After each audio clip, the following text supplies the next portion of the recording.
阿諾標將天馬行空4個字直接變成畫面，立體紅金駿馬企喺星空月上下，機械誤差更低至122年先差1日，係藝術同精準嘅結合。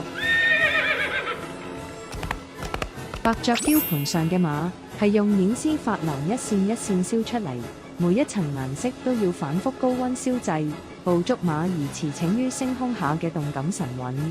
搭配超薄機身，外表華麗，內在纖薄。即加呢匹馬其實收埋喺低調正面之下嘅 Reverso 翻轉標殼背面，用微倍珐琅重現隨碑紅奔馬，喺幾平方公分內完成一幅藝術品。寶珀呢款中華年曆錶唔止顯示時間，仲可以顯示農曆五行、生肖、閏月等資訊，錶背以12K 金雕自動盤，重現中華傳說中天馬踏燕嘅壯闊神韻。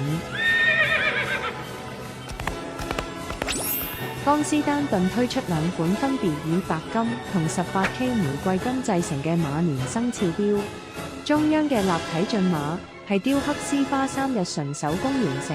錶盤背景以微型珐琅繪製，再搭配無指針嘅4個線形窗分別顯示小時、分鐘、星期同日期，令成隻錶嘅視覺焦點完全交俾呢匹活靈活現嘅馬。留言話我知邊一匹先係你心中嘅錶界馬王。